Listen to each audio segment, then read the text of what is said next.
और PK-8303 जो कि लाहौर से कराची रवाना हुई थी 1 बजे और 2:30 बजे उसकी लैंडिंग थी और लैंडिंग से कुछ मिनट पहले ही ये खौफनाक हादसा पेश आया और 85 मुसाफिर सवार थे और 8 से 9 अमले के लोग सवार थे और घरों के ऊपर ये गिरा और मलबे तले से अफराद को निकालने का जो रेस्क्यू ऑपरेशन जारी है। हसन अब्बास हमारे साथ मौजूद हैं। हसन, मजीद क्या डिटेल्स हैं आपके पास? जी देखिए, बिल्कुल अब जो है वो ऑपरेशन किया जा रहा है। बाकायदा तौर पर दो तरह से ऑपरेशन किया जा रहा है। एक टीम जो है वो जहाज में जो मुसाफिर सवार थे, तो जो जहाज का क्रैश हुआ है वहां पर एक टीम मौजूद है, लोगों को निकाला जा रहा है। साथ ही साथ जो दूसरी टीम है वो काम कर रही है, जो घर मुतासर हुए हैं, जो गलियां मुतासर हुई हैं, जहां पर जहाज गिरा है उस जगह पर ऑपरेशन किया जा रहा है। रेस्क्यू वहां पर भी इतलात है कि लोगों की हलाकतों का भी खदशा है। साथ ही साथ जो है वो लोगों की एक बड़ी तादाद है जो इस हादसे के अंदर जख्मी हुए हैं, जो यहाँ के इलाका मकीन है।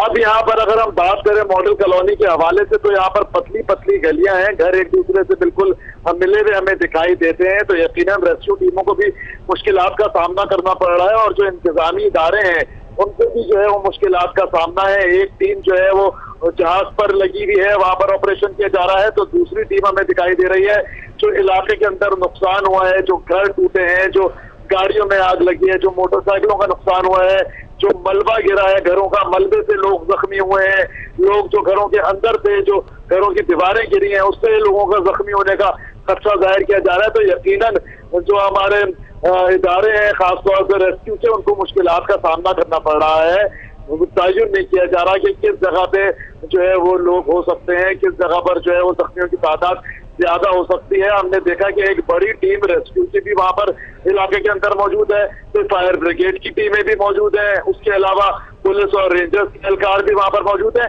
और तो और जो वहां पर देखने वाले तमाशाई हैं वो भी वहां पर एक बड़ी तादाद में मौजूद है। तो यकीनन जब ये ऐसी सूरत हाल होती है तो लोगों का एक रश जमा हो जाता है, जिसके बाद जो रेस्क्यू टीमें होती हैं और जो इदारे काम कर रहे होते हैं लॉ एनफोर्समेंट एजेंसीज के, उनको ऑपरेशन करने में मुश्किलात का सामना करना पड़ जाता है।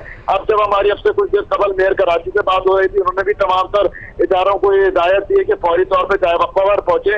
उसके अलावा जो USAR का एक डिपार्टमेंट है जो अर्बन सर्च एंड रेस्क्यू का डिपार्टमेंट कहलाता है, KMC के अंदर ये डिपार्टमेंट आता है, इनको भी हिदायत कर दी गई है कि इलाके के अंदर पहुंचे। इनके पास वो आलात होते हैं जो दीवारों को उठाने के लिए जैक्स होते हैं, इनके पास मलबा उठाने के लिए जैक्स होते हैं इनके पास, और जो भारी पार्ट्स होते हैं, अगर खुदा न खास्ता प्लेन क्रैश हो जाता है या कोई भी भारी किसी किस्म का मलबा होता है उसको उठाने के लिए ये जैक्स इस्तेमाल किए जाते हैं।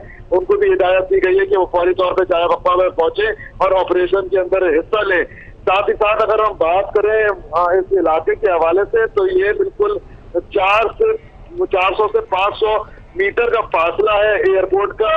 रनवे और इस इलाके के अंदर सिर्फ एक डबल रोड का फर्क है। और अगर हम बात करें तो हमने देखा गुज़िश्ता कई सालों के अंदर इस इलाके के अंदर भी तेजी से गैर कानूनी तामीरात भी होती रही, ग्राउंड प्लस 3 इमारतें भी बनती रही, जो कि एक खदशा था कि खुदा ना खास्ता किसी दिन ऐसा कोई हादसा पेश ना हो जिससे लोगों को नुकसान हो। आज हमने देखा कि ये जो जहाज क्रैश होने का वाकया पेश आया है, ये तमाम तर बिल्डिंग कंट्रोल और कराची शहर के जो इंतजामी इदारे हैं उनकी कारकर्दगी के ऊपर भी सवालिया निशान छोड़ जाता है कि किस तरीके से एयरपोर्ट के एतराफ में जो है तमाम तर घर और इमारतें कायम हुई, किस तरीके से तमाम तर घर बनाने की बिल्डिंग कंट्रोल ने इनको परमिशन दी, किस तरीके से जो है वो इंतजामी इदारों ने यहाँ पे घर जो है वो ग्राउंड प्लस 2 ग्राउंड प्लस 3 कायम होने दिए। ये तमाम तर सूरत हाल जो है आज हादसा हुआ है, ये तमाम तर चीजों के ऊपर सवालिया निशान छोड़ता है कराची के इंतजामी इदारों पर, कराची के इंतजामी अफसरों के ऊपर, कराची की ब्यूरोक्रेसी के ऊपर कि किस तरीके से एयरपोर्ट के इतराफ के इलाकों के अंदर घर कायम कर दिए गए, बिल्डिंगें कायम कर दी गई, किसी किस्म की कोई SOP नहीं बनाई गई। और तो और सिविल एविएशन और PIA ने क्या अपनी हिकमत अमली बनाई हुई थी, सिविल एविएशन ने क्या इक़दाम किए कि एयरपोर्ट के इतराफ के इलाके में किस तरीके से आबादी होनी चाहिए, इससे चाहिए सिविल एविएशन को तमाम तर जो सिविल एविएशन का कानून है उसके ऊपर देखे, उसके ऊपर नजरसानी करे और मुताल्लिका इदारों पर। ठीक है हसन, मैं आपसे ये पूछना चाहूंगी कि पीआईए के तर्जुमान से अगर आपकी बात हुई हो तो तैयारे के हवाले से उनका क्या कहना था? तैयारा नया था या पुराना था? उसमें क्योंकि जब पायलट की हमने गुफ्तगू सुनी तो उसमें वो कह रहा है कि इंजन में खराबी हुई है, टेक्निकल मसला हुआ है, तो ऐसा क्यों हुआ? अच्छा देखिए, ये आपने बड़ी अच्छी बात पूछी है मुझसे। मैं आपको बताऊं कि हमने देखा है कि ये कोविड-19 पेंडेमिक की वजह से जो है वो मुल्क भर के अंदर एक लॉकडाउन का सिलसिला जारी था और एक अरसे तक जो है तकरीबन जो फ्लाइट्स थी वो मअतल रही, चाहे वो इंटरनेशनल हो चाहे डोमेस्टिक फ्लाइट्स हो। जो पीआईए के और दीगर जहाज थे वो यकीनन एयरपोर्ट पर खड़े हुए थे, वो ऑपरेशनल नहीं थे।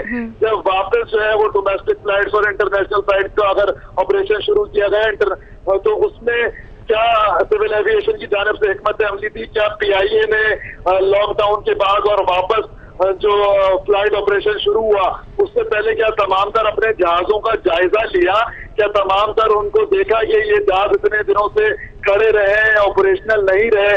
क्या ये तमाम तर जहाज जो है वो सही काम कर रहे हैं? क्या इनके इंजन में किसी किस्म की कोई फनी खराबी तो नहीं है?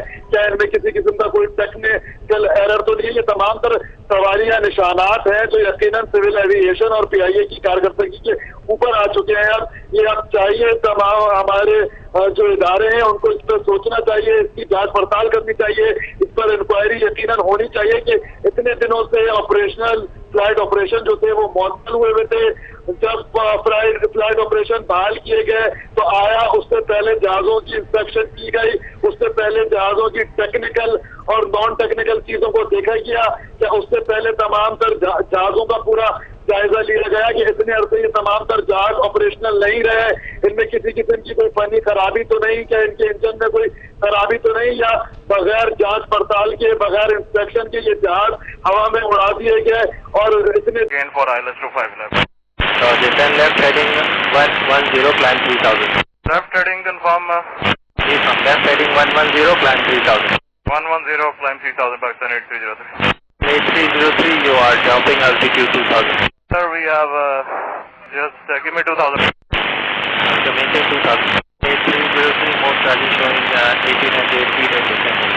Copied sir, we are now maintaining, trying to maintain sir. 8303 approach. Ji sir. Appears to be turning left. We'll proceeding back sir, we have lost engines.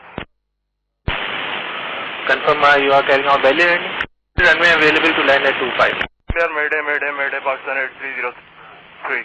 Pakistan 8303, Roger sir, both runways available. Pilot की आखिरी गुफ्तगू जो कि इस हादसे से पहले tower की के साथ उसने की थी और 85 मुसाफिर सवार थे और अमले के 8 से 9 अफराद सवार थे और अमले में कैप्टन सजाद कुल, फर्स्ट ऑफिसर उस्मान आजम, फरीद अहमद और दीगर शामिल हैं। इसके अलावा मदीहा इरम, अब्दुल कयूम अशरफ, मलिक इरफान, अस्मा शहजादी और आमना इरफान शामिल थे। पायलट की गुफ्तगू आपने सुनी, टेक्निकल मसला था और इंजन भी ख़राब हो गया था। बहुत से सवालिया निशान अब खड़े हो रहे हैं कि जैसा कि हसन अब्बास ने भी बताया कि कोविड-19 की वजह से 2 महीने फ़्लाइट्स जो थी वो मअतल रहीं और जब ये दोबारा से लॉकडाउन में नरमी हुई और डोमेस्टिक फ़्लाइट का ऑपरेशन जो है वो शुरू हुआ तो क्या जो तैयारे खड़े थे फ़्लाइट ऑपरेशन बहाल करने से पहले उनको दोबारा से चेक किया गया था या नहीं? बहुत से सवालात खड़े होते हैं। समर अब्बास हमारे साथ मौजूद हैं। समर बताएगा जो इमदादी कार्रवाइयाँ वहाँ पे जारी हैं उनके बारे में अब मज़ीद क्या अपडेट्स हैं आपके पास?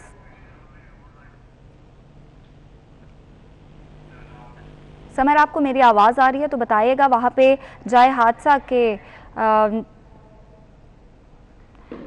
पे मौजूद हैं इस वक्त समर अब्बास भी और वहाँ पे रेस्क्यू का अमला भी मौजूद है। रेंजर्स और आर्मी ऑफिसर्स भी वहाँ पे पहुँच चुके हैं और इमदादी कार्रवाइयाँ वहाँ पे जारी हैं। ईदी की एम्बुलेंस भी मौजूद हैं और जैसा कि आपको गुफ्तगू भी आपने मुलाहिजा की, जो आखिरी गुफ्तगू पायलट की टावर से हुई थी जिसमें उसने कहा था कि वो रेडी हैं लैंडिंग के लिए और जिस पे टावर की जानिब से जवाब आया था ओके, लेकिन साथ ही फिर पायलट ने कहा कि तैयारे का जो इंजन है उसमें ख़राबी हो गई है और फिर राब्ता मुनक़ता हो गया और लैंडिंग से कुछ लम्हे कबल ही ये तैयारा जो है वो मॉडल कॉलोनी कराची पे गिरा और कई घर इससे मुतासिर भी हुए और वहाँ पे रेस्क्यू का ऑपरेशन जारी है। मलबे तले से अफराद को निकाला भी जा रहा है। हमारे नुमाइंदे ने हमें बताया। समर अब्बास हमारे साथ मौजूद हैं। समर, बताएगा अब इमदादी कार्रवाइयाँ कहाँ तक पहुँची हैं? हाँ जी बिल्कुल, देखें इस वक्त मुकम्मल तौर पे इमदादी कार्रवाइयाँ शुरू हो चुकी हैं। मलबे तले से 10 से ज्यादा अफराद की लाशों को निकाल लिया गया, जिसमें खवातीन और मर्द शामिल हैं, जबकि जो घरों में मलबा जिनके ऊपर जहाज गिरा था उस मलबे से भी तकरीबन 5 से 6 जख्मियों को निकाल लिया गया है। ये बदकिस्मत त्यारा जो कि कौमी एयरलाइन PIA का त्यारा था और ये लाहौर से कराची आ रहा था। एयरपोर्ट से करीब ही पायलट ने लैंडिंग की इजाजत मांगी और लैंडिंग की इजाजत मिलने के बाद मेडे की कॉल आई और ये त्यारा अचानक मॉडल कॉलोनी जिना ग्राउंड में घरों के ऊपर गिरकर तबाह हो गया। और इस अफसोसनाक हादसे में 99 मुसाफिर बताए जा रहे हैं जो इस मुसाफिर त्यारे में सवार थे, जबकि 7 क्रू मेंबरान हैं जो कि इसमें जो सवार थे। PIA तर्जमान का कहना है कि जो मुसाफिर इसमें सवार थे उनके लवाहिकीन PIA की एयरलाइन जो है उसके हेल्पलाइन पर फ़ोन करके रब्ता कर सकते हैं, जबकि इस वक्त तमाम इमदादी सरगर्मियाँ जारी हैं। लाशों और जख्मियों को जिना हस्पताल मुंतकिल किया जा रहा है, जबकि करीबी जो हस्पताल है वहाँ पे भी जख्मियों को फौरी तौर पर मुंतकिल किया जा रहा है। ये बिल्कुल मलीद कैंट के सामने का इलाका है। एयरपोर्ट से तकरीबन 1 किलोमीटर का फासला है और जैसे ही जहाज ने लैंडिंग की इजाज़त मांगी 1 से 2 मिनट बाद